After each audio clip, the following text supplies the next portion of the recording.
Como é que vocês estão? Espero que estejam todos bem e com um cafezinho, uma xícara de cafezinho, porque essa aula vai ser muito boa.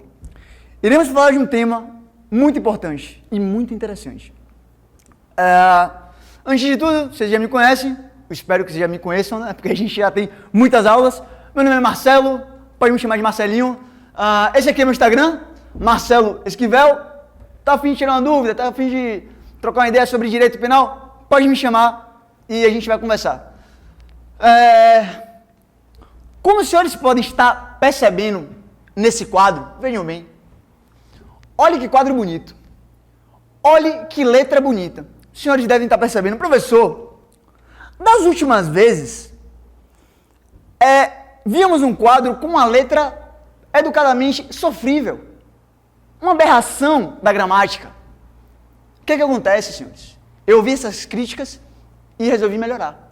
Comprei um caderno de caligrafia. Só que eu não abri o caderno de caligrafia, tá? Eu pedi para um amigo escrever isso aqui. Então, antes de tudo, agradecimento ao Lucas. Obrigado por escrever esse belo quadro e tornar a nossa aula mais viável. Vamos ao que interessa, tá? Hoje iremos falar da excludente de ilicitude. E assim, antes da gente começar a entrar no assunto, eu queria deixar claro para os senhores aqui a ideia da teoria tripartite do crime. Isso aqui vai ser muito importante. Porque é o seguinte, o crime, ele vai ser consumado, né? Ele vai ser entendido como uma figura típica, antijurídica e culpável. Na figura típica, no fato típico, teremos a conduta, o resultado, o nexo causal e a tipicidade. No substrato antijurídico, na antijuridicidade, teremos aquilo que é contrário ao fato típico, que afronta violentamente o direito. E na culpabilidade, no fato culpável, teremos a imputabilidade, potencial consciente da ilicitude e exigibilidade de conduta diversa. Hoje, falaremos da antijuridicidade, ou melhor, das excludentes de ilicitude. Percebam comigo. O indivíduo, artigo 121 do Código Penal, matar alguém. Matar alguém é um fato típico. Sabendo disso, vamos para a ideia da antijuridicidade. Veja, matar alguém é algo antijurídico, afronta as normas penais. Porém, existem alguns casos que essa antijuridicidade é acobertada por um excludente de ilicitude. Essa excludente de ilicitude vai estar em vários dispositivos, certo? Ela vai estar no Código Penal, na parte geral, e é onde a gente vai ver a legítima defesa, estado de necessidade, estrito cumprimento do dever legal e exercício regular do direito. Essa excludente de ilicitude pode estar também, veja bem, aqui, ó, nas leis específicas, exemplo, abuso de autoridade, ou também pode estar na parte especial do Código Penal. Quando a gente fala dos crimes de aborto, o aborto justificado e o aborto terapêutico são causas de excludentes de ilicitude. E encontramos também as excludentes de ilicitude fora da lei. Por exemplo, a doutrina defende que é uma excludente de ilicitude o consentimento do ofendido. O consentimento do ofendido é uma excludente de ilicitude que está fora da lei, extra legis. E agora, eu gostaria muito que os senhores entendessem o conceito, entendessem toda a dinâmica. Não se preocupem, porque isso aqui vai ficar muito interessante daqui para frente. Veja bem, a pergunta que se faz essa excludente de ilicitude, o que é que ela acarreta na prática? A primeira coisa é que a gente vai ter que o seguinte, olha, na excludente de ilicitude não há crime. O sujeito não será penalizado. E veja bem, a tipicidade. A gente vai ter aqui um fato típico, depois a gente vai ter um fato típico ilícito e culpável. A antijuridicidade é uma situação que, a ideia da excludente de ilicitude, é uma situação que mesmo praticando uma conduta expressamente prevista em lei, o agente não será punido. Mas como assim? Como alguém pode praticar uma conduta prevista em lei, fato típico, e não ser punido por essa conduta? Assim será se ele praticar uma conduta prevista como fato típico, homicídio, artigo 121, Porém, ele praticar esse homicídio acobertado pela excludente de ilicitude da legítima defesa. Nesse caso, embora o sujeito tenha cometido uma situação expressamente prevista no Código Penal, ele está acobertado pela excludente de ilicitude da legítima defesa. E assim sendo, não há crime e esse sujeito não será punido. Vamos para começar, então, a falar das espécies de excludente de ilicitude. E a gente começa com o estado de necessidade. O estado de necessidade vai estar no artigo 24 do Código Penal, que vai dizer o seguinte: considera-se em estado de necessidade quem pratica o fato para salvar de perigo atual, que não provocou por sua vontade, nem podia de outro modo evitar, direito próprio ou alheio, cujo sacrifício, nas circunstâncias, não era razoável exigir-se.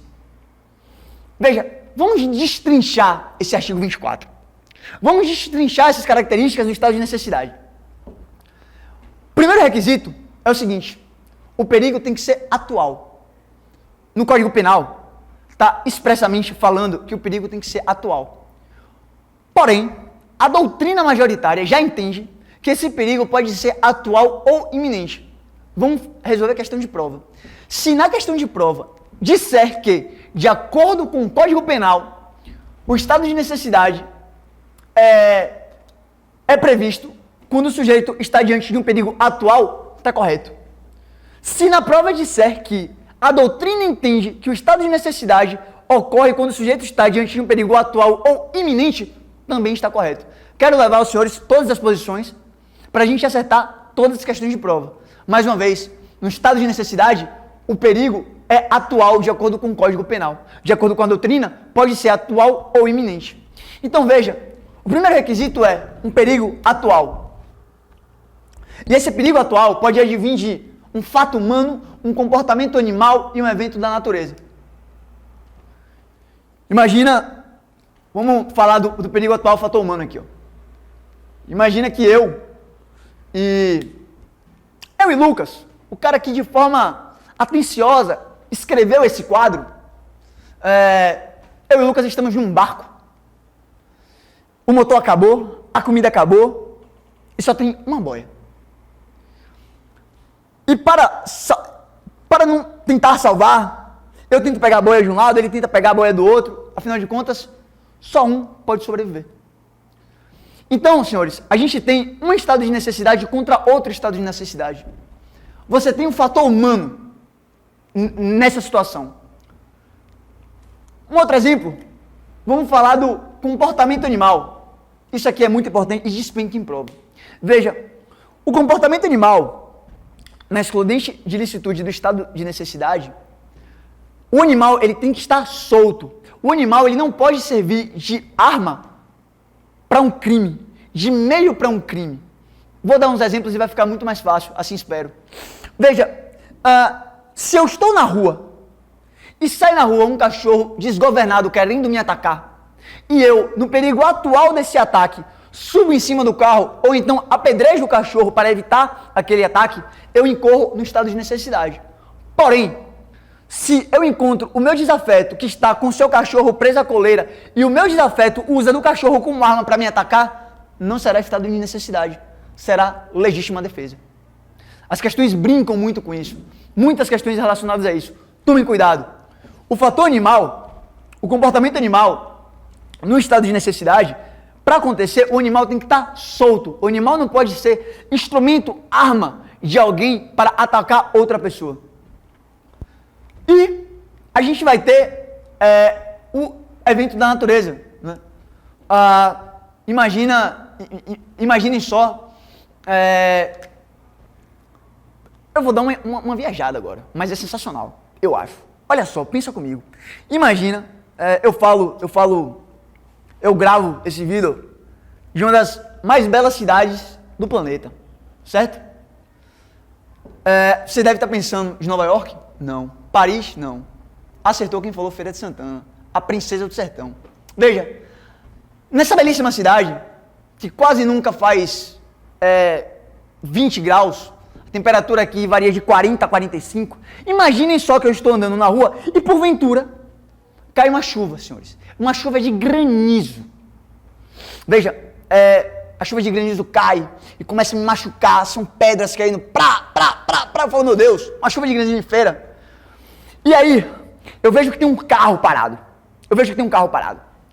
E ali, diante desse perigo atual, dessa chuva de granizo, e procurando um abrigo imediatamente, eu quebro o vidro daquele carro e entro dentro daquele carro. Percebam, estado de necessidade, um perigo atual, advindo de um evento da natureza, uma chuva de granizo. Então, diante daquela chuva de granizo, eu quebro o carro e entro dentro do carro. Eu pratiquei o ato de danificar um patrimônio para salvar a minha integridade física. E nós veremos em seguida que no estado de necessidade há sempre uma ponderação de bens. Eu protejo um bem em sacrifício de outro bem. Nesse caso, eu protegi a minha integridade física e para isso eu tive que atingir um patrimônio. Entre a minha integridade física e o dano a um patrimônio, o que vale mais é a minha integridade física. Certo? Outro requisito muito importante. A situação de perigo não pode ter sido provocada voluntariamente pelo agente. Olha isso aqui. A doutrina entende, e já é pacificado, que não pode alegar o estado de necessidade quem de forma dolosa provocou toda a situação. Imagine o seguinte exemplo. Estou no cinema, fui assistir Senhor dos Anéis. Lá chegando, estou assistindo o Senhor dos Anéis e tem um cara do meu lado. E aí esse cara do meu lado resolve acender um cigarro. E veja, na cabeça dele, ele vai acender um cigarro, ele sabe que pode pegar fogo, ele sabe que algumas pessoas, que pode causar um incêndio, que algumas pessoas podem se ferir gravemente, e embora ele não querendo essa situação, ele assume totalmente o risco de acender seu cigarro enquanto assiste o Senhor dos Anéis. Veja, compactuamos apenas o gosto pelo Senhor dos Anéis, mas acender o cigarro no cinema, penso eu, é coisa de imbecil. Veja bem, então esse homem, com dolo eventual, ele está acendendo o seu cigarro e ele joga a bituca toca fogo naquele estofado e o cinema começa a pegar fogo. O cinema começa a pegar fogo e ele, diante desse perigo atual e diante da morte, o cinema pegando fogo, ele sai embora do cinema. E ele pisoteia uma pessoa que sofre lesões gravíssimas. Esse homem não pode alegar estado de necessidade. Veja, ele não pode alegar estado de necessidade porque ele provocou voluntariamente a situação de perigo. E a doutrina entende que a gente que de forma voluntária, de forma dolosa, provoca o perigo, não pode alegar posteriormente o estado de necessidade. Um outro requisito é salvar direito próprio ou alheio. Você pode salvar um direito seu ou um direito de outra pessoa. Veja, imagina que eu tô andando na rua e aí eu vejo um carro. Isso acontece muito. Ultimamente eu tenho visto várias notícias assim. O carro está fechado e tem um cachorro lá dentro. E aí, o carro não é meu, nem o cachorro é meu. Mas eu sei que tem uma vida animal ali dentro que está no perigo atual, o cachorro está para morrer. Então eu quebro o vidro do carro para salvar um cachorro. Eu opto por sacrificar um bem patrimonial para salvar um animal. E aí eu assim faço, quebro o vidro, pego o cachorro e retiro o cachorro. Veja, eu salvei um direito alheio. Eu salvei um bem que não era meu. E assim acontece. O outro ponto é a inexistência do dever legal de enfrentar o perigo. Isso aqui é polêmico. E é interessantíssimo. Interessantíssimo. Veja bem. Quem tem o dever legal de enfrentar o perigo não pode alegar o estado de necessidade. Para a questão de prova, é essa a ideia. E os senhores vão encontrar isso repetidamente em questões. E caso encontrem, marquem como certo a resposta que vier falando o seguinte: quem tem dever legal de enfrentar o perigo não pode alegar o estado de necessidade. Vamos dar um exemplo. Imagina que eu sou um... Como é aquele cara que fica na borda da piscina para a galera não morrer afogada? Salva-vidas, exatamente. Tava guarda-vidas. Enfim, imagina um salva-vidas. Tá na piscina. E o trabalho dele, o dever dele é, caso alguém se afogue, ele vai lá, pula e salva a pessoa. Veja, se ele estiver ali e alguém estiver se afogando, ele não pode alegar que não salvou a pessoa porque estava com medo de se afogar. Porque ele tem um dever legal de, em uma situação de afogamento, ir lá e salvar a pessoa. O mesmo se fala trazendo para o campo da área policial. E muito cuidado aqui. Veja, o policial não pode se imiscuir do seu dever legal usando a ideia usando o excludente de licitude do estado de necessidade. Porém, a gente não devemos levar esse conceito ao extremo. Porque se o profissional estiver no perigo iminente de morte, ou numa situação absurda de perigo, ele sim pode alegar o estado de necessidade. Algum tempo atrás, ocorreu no Rio de Janeiro a seguinte situação. Vejam só. Tinha um carro de polícia em um local onde tinham 2 policiais armados de pistola. E passou na frente desse carro da polícia o chamado bonde, que eram 5 carros onde tinham suspeitos portando de pistolas a fuzis. Esses 5 carros com suspeitos, todos lotados, armados de fuzil, armados de pistola, passou em frente a esse carro da polícia. Todos com a arma em punho e arma para cima. Perante essa situação, os policiais saíram, se evadiram do local. E em relação a isso, esses policiais foram muito criticados, porque alegaram que esses policiais não deveriam ter saído do local. Afinal de contas, eles eram policiais, eles tinham um dever legal de enfrentar o perigo. Porém, senhores, nesse caso que eu acabei de relatar, que infelizmente é verdadeiro, os senhores percebem uma total desproporcionalidade entre forças. Caso os policiais resolvessem agir naquele momento, eram 2 policiais armados apenas com pistolas contra mais de 10, 15 suspeitos armados de fuzil com armas de guerra, os policiais certamente seriam mortos. Não se pode exigir do policial atuar em um risco iminente à sua vida. Um penalista, que gosto e respeito muito, chamado Guilherme Nucci, fala que policial não é super-herói. O policial não deve arriscar de forma completamente descabida a sua vida. É a mesma coisa a gente pensar no salva-vidas. Imagina que tem um tsunami, ondas de 10 metros, e alguém virar para o salva-vidas e falar, vai ali salvar aquela pessoa. Você salva a vida, você tem o dever legal de enfrentar o perigo? Tem. O Nucci fala que esse dever legal de enfrentar o perigo é verdadeiro, porém, ele deve ser balizado pelo princípio da proporcionalidade, pelo princípio da razoabilidade. Vamos acertar a questão agora?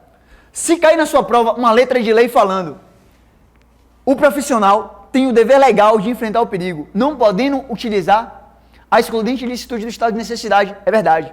Isso é verdadeiro. Porém, se vier uma questão de uma jurisprudência ou uma doutrina falando que, se esse perigo for letal, se esse perigo for completamente descabido, se esse perigo for completamente desproporcional, o profissional pode sim alegar o estado de necessidade nessas circunstâncias. Então eu trouxe para os senhores todo o panorama sobre esse assunto, que acho interessantíssimo, certo? Espero que os senhores estejam debatendo ideias, vamos debater conceitos. Independente se você concorda ou não com essa teoria, se você concorda ou não com o Guilherme Nucci, vamos desenvolver esse raciocínio, esse pensamento. Me empolguei, foi mal. O último requisito é a inevitabilidade de um comportamento lesivo, que é, você deve ter um nexo causal entre a sua atitude e o ato. E o ato, ele tem que ser lesivo. O ato, de fato, tem que ser perigoso. Bom, aqui terminamos um apanhado geral sobre estado de necessidade e os seus requisitos. E na próxima aula a gente continua falando sobre estado de necessidade. Senhores, é isso. Foi uma honra tê-los aqui. Espero que todos estejam bem.